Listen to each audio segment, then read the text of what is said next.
I'm Megan. I'm Colin. And this is Pet Sitter Confessional, an open and honest discussion about life as a pet sitter. Hello, welcome to another episode of Pet Sitter Confessional. This is episode 336. Hello. Thank you to Pet Sitters Associates and our Patreon members for supporting today's show. If you want to learn about what it means to be a Patreon supporter and all that comes along with it, you can go to petsitterconfessional.com/support. I know we're looking forward to our December monthly meetup, and we'll have details coming out to supporters soon about that. Yes. So today we are basically doing a lead magnet part 2. Follow-up continuation. Yes, a follow-up to episode 334, which was about lead magnets and how to form them, what to do with them. Yeah, so if you haven't listened to episode 334, we really encourage you to do that. There'll be a link in the show notes. Very basically, again, a lead magnet is offering something in exchange for the contact information of a client or a potential client. You get their information, and in exchange, they get a downloadable video or PDF or guide or something along those lines that they get for free. And then you can take that contact information of theirs and do something with it. And that's actually what this episode is going to be focused on, the doing with it. Yeah, so we didn't talk about how to create the actual item. That's a good point. We didn't touch on that either. Yes. So we typically create ours in Canva. There's a free version of Canva. There's a pro version, which you have to pay for. But I think either one, you can just make a document in there and save it as a PDF or whatever you need to save it as. Yeah, you can. And that we like Canva because you can add the infographics, add the brand coloration, add the brand fonts, and then export it as all sorts of different sizes of PDFs as well. And then you can reuse that as an actual physical product if you go to an event or meeting or meetup. If you don't want to go the Canva route and you want to stick more simple with more text and some basic imagery, you can use a Word document or a Google Doc and then export as a PDF from there. If you want to use a video, you can store it in a private YouTube link that you only give people access to who have given you their contact information. Or you can even stick it on your website, right? Yeah, you can embed a private YouTube link on your website so that whenever somebody gives you the contact information, it redirects them to an unlisted website address that has an embedded YouTube player on it that they can then watch the video that you've asked them to, that they've requested from you. You can use YouTube if you want to keep it more private and secure and have more control over it. You can even use something like Loom or store it in a Google Drive where people get the link to download it directly from there as well. Overall, though, you need to keep it simple and straightforward. Unless your offer is crystal clear about being a bigger item, then you can make it into an ebook or a multi-page guide or whatever. But ultimately, simple is going to be best. Not a ton of pages, not a ton of words crammed on pages, lots of images, and very concise. So now that you have the item and people are signing up, yay, now what? So there's a few options. There's email marketing, text marketing, and then physical mailers. And obviously this is going to be dependent on what kind of contact information you have requested from them. Yeah, and today we're going to focus mostly on email marketing, but a lot of the principles that we're discussing can be shared across both text marketing and physical mailers. And the first point is how often? How often should you contact your potential client or your client? How often is too often? And it really depends on the purpose of the list. So why did you want to contact these people in the first place? What is the purpose of it? What is the goal in the end? It also shapes the kind of content that you put out. So if it's email, you can send out a welcome email every time somebody signs up as a new client. And this can be great to include helpful links about your business, about your policies, other information that they'll need, or links to pet-related resources in your community. Just hey, thanks for signing up. Here's a welcome to the company. Additionally, you could send out a confirmation email or a confirmation text message once they have booked or bought something. They'll get an email confirming that action. And this is a really great way to make another touch point with them because it provides confidence to the client that they did something right. It went all the way through, and it can actually be used as a reference later for the client if anything happens or they need to get in touch with you about that particular booking or purchase for whatever reason. Well, and if you have software, a lot of this is going to be taken care of in the software because they will be the ones sending the reminder to the client. If you have that toggle on, they will be the ones reminding the client, hey, your booking is in 24 hours or whatever, and this is, what you need to do to prepare. But a separate email is a good way to continue to keep in front of clients' eyes. So use something like MailChimp. Yeah, and again, the welcome email or the confirmation email, this is an instantaneous response and communication with them. If you were doing something like having somebody sign up for an educational course or pet care tips, you may be mailing them every day or contacting them every day with a new tip that they've signed up for. And if your lead magnet was a challenge, those usually go on for about a week. And so then, yes, you would be emailing them every day with a new prompt for that day or a new task to do. Maybe all you want to do is have your email list serve as a way to get in front of clients as a reminder to book during busy times. At this point, you may be only sending out an email once a month or contacting them once a month, or maybe even less than that, so that you can say, hey, we're going into fall. Make sure you're booking Thanksgiving and Christmas and New Year's, and you don't remind them again after that.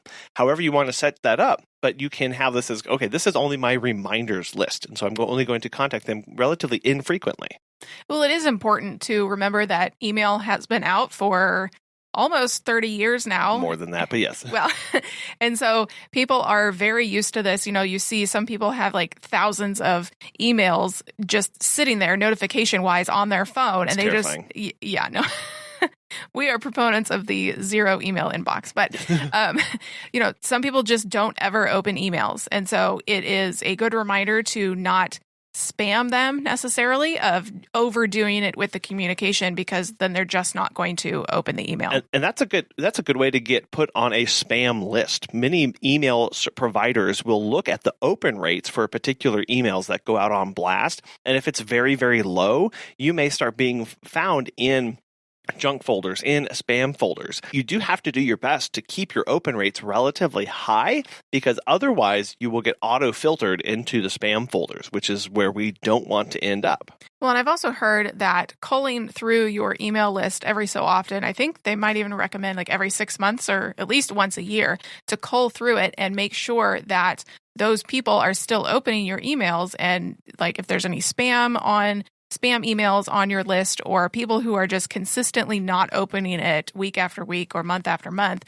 to just remove them altogether, because it does lower your percentage of open rate. Same thing with delivery rates. A lot of if you send out an email that does not have a good delivery rate, so you send it to 100 clients and it is only delivered to 40, that's a good sign to cut out that 60 so that you can raise that delivery rate, which is going to prove to the email service providers that you are a much more legitimate kind of service, and that the emails that you are sending are real and need to be opened and viewed. It could be that you are trying to push a new service and you want to get a bunch of people to sign up for it.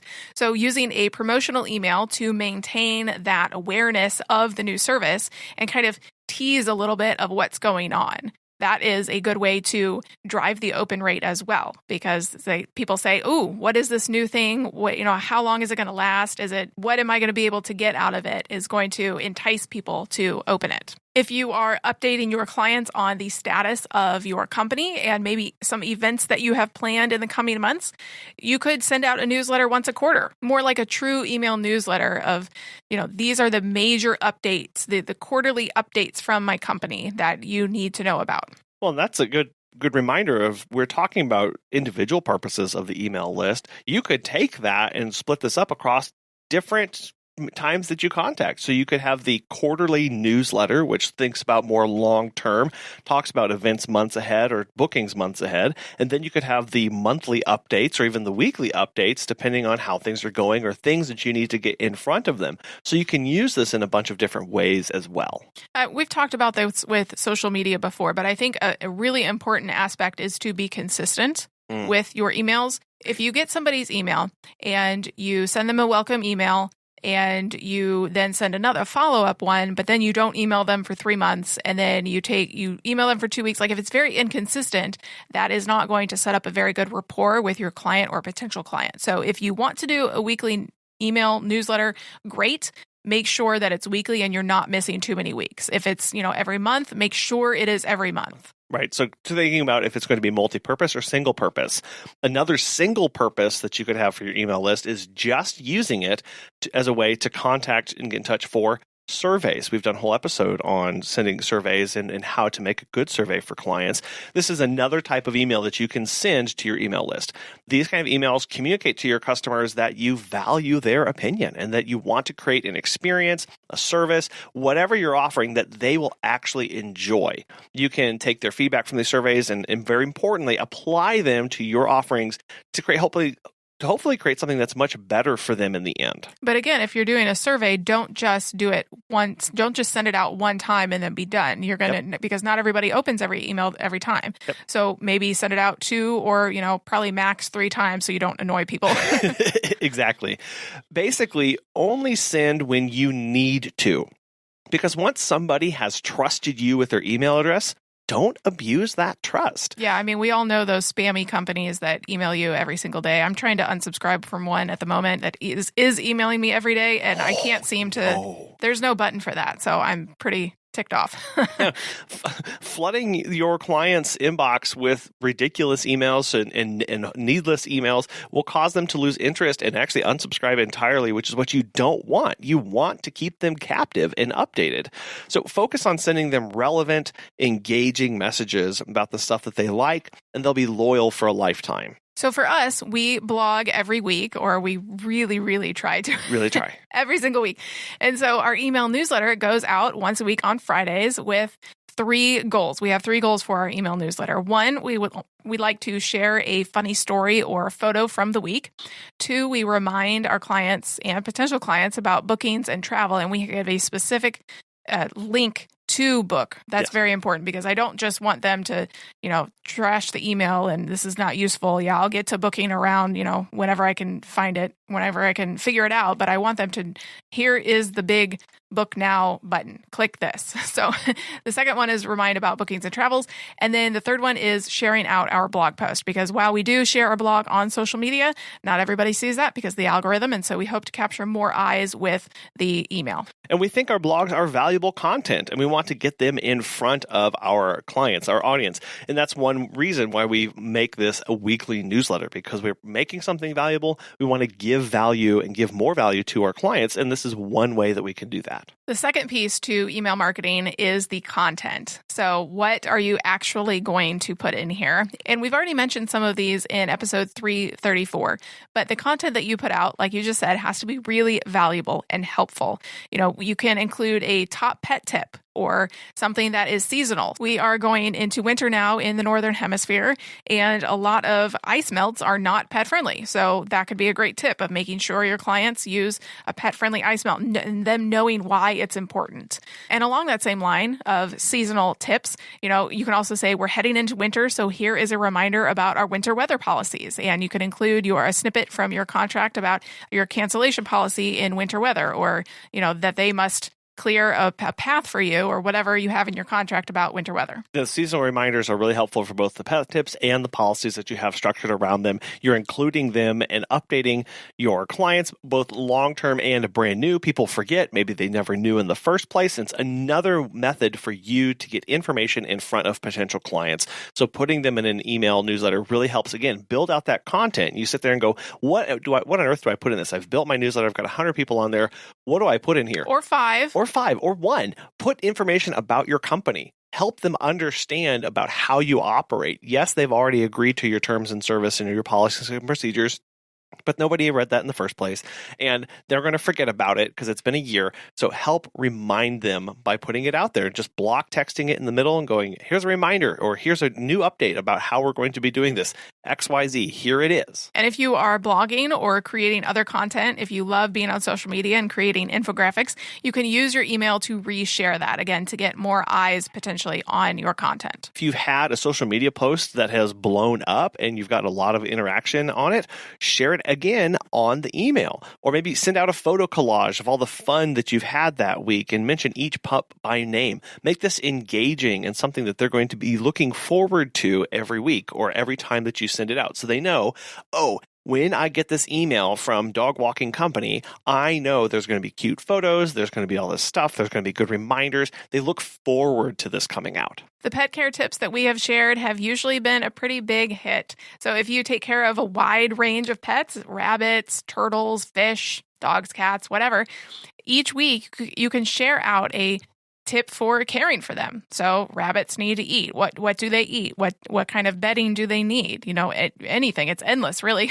Yeah, from basic to complex. Share that out in just 1 or 2 tips every single week so that you know that you're talking to a small subset of every single clientele that you have. And it helps share a lot of knowledge or a lot of research that you have done so your clients, again, continue to trust you and grow in confidence in you and your ability to help them in whatever they need. And the tip can only be, 4 to 5 sentences. Like it's a micro blog, basically. Exactly. That's key. We need to provide a lot of content and value, but keep it short. People don't have a whole lot of time, but they're going to be looking forward to this. What else am I going to learn today? So it's, again, an additional resource that we can give to them. Can you embed videos in an email? No. You can give links to videos that they can then pop up, so you can have it show a thumbnail of a video that you click on that, and that takes you to a link a web page where the video will be stored. And I talked about this a minute ago, but another thing to include is a link to book you. Yes. So you need to include this. People don't often want to go to your website or have the app or whatever ready, available, but when they click on that email, it should be just another reminder of, oh, yes, I need to book them for this. And a lot of our clients, actually, that is the way that they book us. Yes, that they will go back and they will dig out an email to go and find us because they know that's where it is. That's where they last had a touch point with us. So that's where they go back to look for, is that email. And it's the same link that we embed on our website. Yeah. So nothing's different. It's just a different place to access it for clients. As many places as you can get that in front of a client, the better, because then they're going to always have a way of getting in touch with you. We use email as a conversation with our customers. There are times where people will hit reply to that email and tell us a funny story or tell us something that we need to know. So while it can feel like it's just one way of you speaking to them, it really can be a conversation. So it's a great marketing tool, and it can help your business in other ways as well. But if you feel burned out, if you feel like, you set yourself up on a 1 week, every email 1 week, that's too much, consider taking an occasional break from, really this applies to anything from your regular marketing content. Even social media, emails, whatever it is. Send out surveys. You can tell your customers how much you appreciate them. If you're having brain fog 1 week and you just have no idea what to put in your email or in your text message or in your flyer that you're going to be printing out, you can just send a thank you to them. Yeah. Thank you. And I appreciate you. And you are great. And I love caring for the animals. Yep. It can be that's one part of this, is realizing that this can be quite a burden to realize I now have to produce content on a weekly or at least a set schedule. Yet another thing to produce content for. Exactly. And so you can take that week or two, that break, and just send out thank yous. I appreciate you, and share maybe just a few photos, and that's it, and not really put a lot of intense or pressure on yourself to make this big thing. So realize that you can do that as well. Well, and not only does it give your audience a chance to provide you with valuable feedback, but it allows them to get more insight into the person behind the business. So it's important to share your face as well, just like we talk about with social media. It's important to do that on your email as well. Something that always provides a ton of value is Pet Sitters Associates. As pet care professionals, your clients trust you to care for their furry family members. Pet Sitters Associates is here to help. For over 20 years, they have provided thousands of members with quality pet care insurance. Because you work in the pet care industry, you can take your career to the next level with flexible coverage options, client connections, and complete freedom in running your business. Learn why Pet Sitters Associates is the perfect fit for you and get a free quote today at petsitllc.com. You can get a discount when joining by clicking Membership Pet Sitter Confessional and using the discount code Confessional at checkout to get $10 off. Check out the benefits of membership and insurance once again at petsitllc.com. You may hear people talk about email campaigns. And those are just emails that you set up with new information that go out at set intervals. So you have your generic email newsletter list. This is the one that you cultivate. You send out that newsletter that has all the information, all the stuff that we've talked about. You can then copy that list and paste it into a separate list and say campaign addresses. Then what you can do is we're using MailChimp, using Squarespace, using Active Campaign, whatever that is, you can set up automated emails to go out at set intervals from a set time period. So take all of those people, plug them in and go, okay, the first email is going to be about welcome to my company. Then 3 days later, an automated email that you've created goes out that says, this is how my software works. Then 4 days later goes, here's how to set up your client profile. Then here's what a typical update looks like. Then or my policies and procedures. Then here's how to book online. And then here's when you need to book for certain dates. And you're guiding them through a series of information with the ultimate endpoint of them booking all of their visits with you. And depending on the kind of lead magnet that you have brought them into your company with, you can automatically have that set up on different campaigns. So when we set up our lead magnet on our website, they get an immediate email to them that says, welcome to Funky Bunch. Here's information you need to know. And there's a newsletter that you're going to get that has XYZ information on it. Expect to get that every week. Here's the things to look forward to. Another email then immediately follows, not immediately, but several days later that follows with a guide of how to set up themselves on our software. Hey, welcome to this. This is what it looks like. Here are screenshots of how everything looks. And here's a link. Oh, here's a link to go and do this for yourself. They get brought into the company and they get immediately acclimated with everything going on. It also keeps you top of mind and reminds them of what they signed up for and who you are so that they are more likely to book your services more quickly and more immediately than delaying them for later. We've talked about the fun aspect of email marketing. The purpose behind it is to help grow our business and get in touch with our clients. There are other legal and ethical aspects that we have to discuss when it comes to email marketing as well. Megan relayed a story of she's having a really tough time of opting out of an email. And really, legally, you are required to offer a way for clients to opt out in a very easy, straightforward manner. You have to allow that for them so that they can stop receiving your email so it doesn't become spam or harassment in many cases. And that's because you're collecting private information now. Even if it's an email address, it's somebody's private information. So what are your obligations when collecting it? Well, you have to not only provide a way for them to opt out, you also have to include an address and a way of contacting you about that email, which is helpful anyway. We want to share information and contact information with our clients as well. There are just legal obligations for the client to understand who is sending this to them. And make sure that you are adhering to any legal requirements and applicable laws in your area when sending these kind of emails. There's something in the United States called the Can-Spam Act.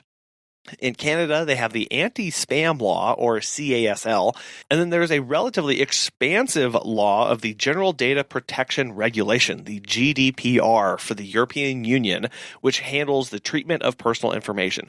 And you have to remember that the regulations here are based on both your location and the location of your subscribers, and it's your responsibility to know which laws apply to you. So if you are residing in the United States and you have somebody who signs up for an email that lives over in the European Union, you now have to abide by the GDPR rules and regulations, and vice versa. So for anybody who just fell asleep during that with all those acronyms, your email host should automatically include that. Is that correct? Yes, if you have a reputable email host, you should have all of this stuff included in it. So that would be something like Squarespace? Squarespace has an email system built into it. MailChimp has another, is a really popular one that handles these in an automated and appropriate way because they are subject to those same regulations for how things are stored, how they're accessible, what you can do with them, how people opt out, the information that is or is not included. All of that is wrapped up into each and one of these acts and regulations. So basically, go with somebody that is reputable for your email host and don't go with something skeezy. Exactly. I think the single most important part of an email is the title. Yeah. So you need to nail the subject line, because if people think it is boring or not interesting or not relevant to them, they will simply not click on it. I think one of our worst emails ever was when we shared out the blog of pets and kids. And that's because our clients just don't really have kids. Their pets are their kids, so they don't need to know how to introduce pets to kids. Yeah, the title was Keeping Your Kids Safe Around Pets or something like that. And after we sent that out, and the blog was fine. I'm glad we have that blog. It's good content. We can reshare the people who have it or have questions. But for an email title, it was not beneficial because most of our clients are retired. They don't have kids. They're too young, or they're young married couples and they don't have kids yet. None of our clients have kids. And so it was very not relevant to them. And so nobody opened it, because they didn't think it was for them. But it was a learning lesson, because we could go, well, why did this get such a low open rate? And we go, oh, the title was crap. The title was not applicable to most of our clients.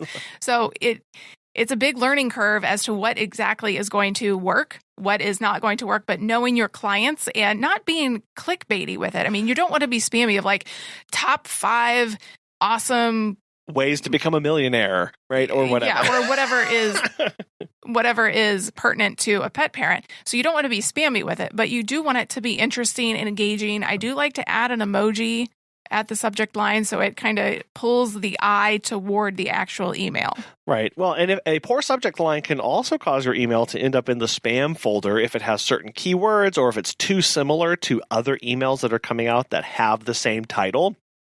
That's another way to get really sent into that spam or junk folder. If it isn't captivating, it's not going to grab the reader's attention, and it's going to be deleted before it's even opened at all. The subject line should make your client want to open and read that email. And here are a couple examples that you might use or ways of getting around that. It could be something like, we're waiting for your booking. Book now to save your spot. So it kind of creates this urgency of like, oh, right, I need to, if you can put something like Thanksgiving or Christmas in there or a holiday that you're almost booked up for, and, book now to save your spot. Like, ooh, this urgency. I need to get on their list so I have my pets cared for. If you're offering a new service to clients, you may send out an email that says, check out this new adventure walk geared to make caring for your dog easier, or something along those lines that gives them a description about something new that you're doing and how it's going to help them. Now, there's nothing to say there's anything wrong with just saying updates and availability or saying, here are some new changes happening in our company. You know your clients best, and you know that how you can get their attention. So you don't have to go over the top flashy. You don't have to go long or anything like that. Speak in the language that you use, that's going to be familiar with your clients, so that they know, oh, this is you. I know who this person is because this is how they do this. I think ultimately, though, it's a lot of trial and error. So we didn't know that the kid and pet email was going to do so poorly until we sent it out. So, the client, I don't think we got any unsubscribes from it. So, the clients keep coming back. They keep opening the emails. It's just that one was not relevant to most people. So it's a lot of figuring out exactly what people are wanting. And you mentioned that big scary word there, unsubscribe. Don't take it personally when somebody opts out and unsubscribes from your email. It's going to happen. They are going to drop out. They're no longer going to need your services. Maybe they are finding that it's not relevant to them, that it's not beneficial, or they may be trying to declutter their own personal life and get rid of a bunch of newsletters in general. So it's nothing against you. They're just overwhelmed in their own life, and they're trying to find some space and get some time back in their day so they can spend it with their family instead of deleting another email. People remove themselves from newsletters for all sorts of reasons. Maybe they moved out of your service area. Maybe their dog passed away and they don't want to be reminded about that every time they look at their inbox. If you have tried email marketing or you personally feel like it's not for you, you can send us an email at feedback@petsitterconfessional.com. We appreciate you listening to this show today. And if you ever have any topic suggestions or specific people you'd like us to interview, send them our way. We are always open to new ideas. Thank you also to Pet Sitters Associates and our Patreon supporters for supporting today's show today. We appreciate you guys. And thank you for listening and spending your time with us today. We really, really appreciate it. And thank you for all that you do and how you continue to improve and make the industry such a wonderful place to be. We'll talk with you next time. Bye.